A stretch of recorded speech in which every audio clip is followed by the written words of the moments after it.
Hello, welcome to Super Mario Bros. 2. New Super Mario Bros. 2. This is the greatest Super Mario Bros. 2 of all time. I actually do believe that. I think this game's probably better than Super Mario Bros. 2. It's not quite as good as Galaxy 2, but that's not a Super Mario Brothers, that's just Super Mario. Which is weird because Luigi is in Galaxy 2 and he's not in this game. At least to my knowledge. I haven't played much of this game before, but it's new soup. It's got a little bit of a coin gimmick, but I don't think that really matters very much.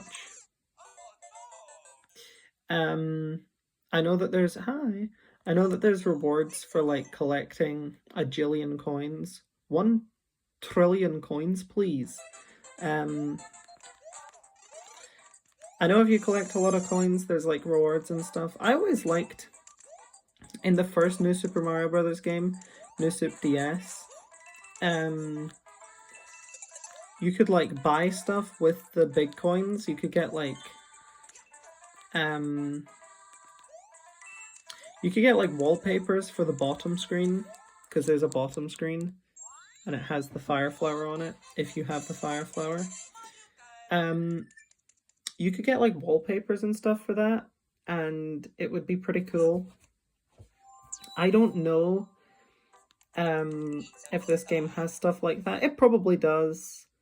The last world is World 6, which is unusual. We're used to it being World 8. But there are still 8 worlds. There's just some question mark worlds also. For some reason in the first New Super Mario Bros. DS game, I remembered the Bowser Castle as being like a triple fake out. Like there's a little Bowser Castle, then there's a big Bowser Castle. And then I pictured in my mind there being a third massive like Mega Bowser Castle. That level doesn't exist. And it's kind of interesting the things that like our mind creates out of distant memory. Because I've heard that like every time you access a memory, you access it differently. Like you remember it differently. I don't know if that's true necessarily. There are some things that are pretty clear in my mind, but then since they're only memories, maybe I'm remembering them wrong. And the weird thing is that you can be prompted to remember things in a particular way. This is how the Mandela effect seems to happen, in my opinion, is people say, hey, don't you remember Pikachu having a black tip at the end of his tail? And if you're not super into Pokemon, you'll say, yeah, that sounds about right. And then when they show you that it actually doesn't have that, you're like, whoa, it doesn't have a black tip.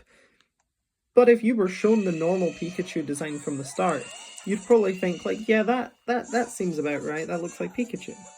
Because you can be prompted to remember things differently. If you have any memories from a very young age, a particularly young age, where you remember them from a third party perspective, like you remember them as though it is not from your point of view, that is likely because you've been told about something that happened and you don't really remember it, but you filled in your mind. I know that I've had memories like that, and it's kind of trippy that it's something that I remember that distinctly I was there for, but I don't remember, but I have a memory of it. But I know that I don't remember it, because if I remembered it, I would remember it from my perspective.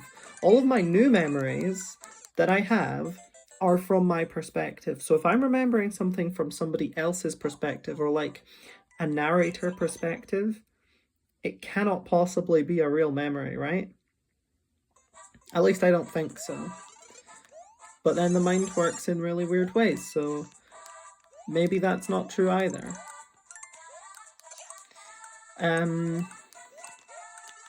There's something else I was going to say before I went on that tangent, but I think I kind of forgot.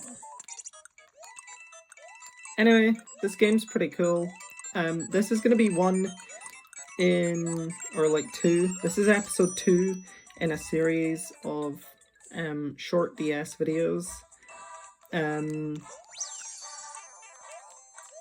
I am starting back at university quite soon, and I think the ideal way for me to approach Melon Keeper Gold over the next week is to, kind of reel it in a little bit lower effort. I know that I like to kind of provide better videos, but I think that by recording these kind of shorter, like camera pointed at DS videos, I think by recording these, I can get like whatever thoughts I have for the day out in a couple minutes, and then I can save up all of the really good zingers for another day. So hopefully this actually ends up being beneficial for viewers, but don't expect it to go on like this. I just think like start of term is a big adjustment period, and we should be back to our regularly scheduled programming soon, because